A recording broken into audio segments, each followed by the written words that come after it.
The Alberta government is planning to collect oil sands royalties by taking bitumen instead of cash, so it can help bring the bitumen to market. And it is authorizing up to $900 million in borrowing to that end. But industry insiders say the province might use that money to attract an oil pipeline proponent, with taxpayers picking up the tab for any failed projects. Kevin Green reports. Energy economists say a recent order in council that allows the province to collect royalties in actual barrels of oil instead of cash also gives the province the ability to borrow $900 million tax dollars to spend on marketing. But they also say it opens the door to backstopping private companies in a pipeline bid. It says $900 million for hydrocarbon marketing activities, which implies doing what we just talked about.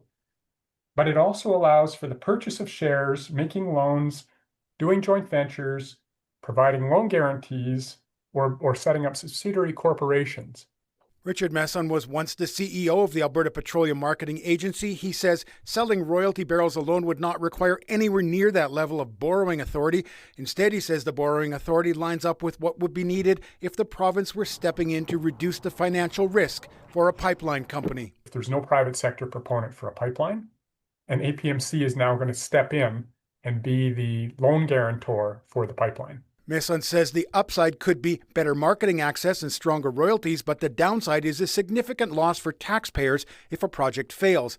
But Alberta's Minister of Energy says the close to $1 billion line of credit is simply for marketing the province's oil, not building or backing a pipeline. This money is not used to secure any corporate loans or anything else. It is simply used as an overdraft to make sure that we are able to go into the business of selling products that producers give us to sell. NDP leader Naheed Nenshi doesn't buy it and says the government is putting taxpayer money at risk.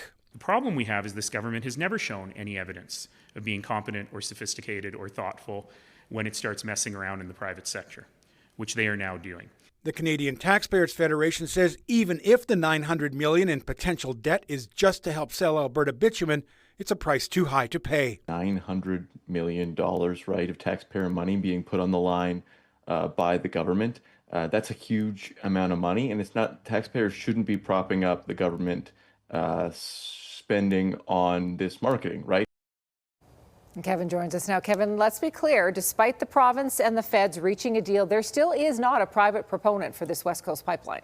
No, Tara, and Richard Messon says it's unlikely one will come forward without some sort of government guarantee or backstop. He points to the massive cost overruns on the Trans Mountain pipeline and the $600 million Enbridge lost on the Northern Gateway as reasons for that.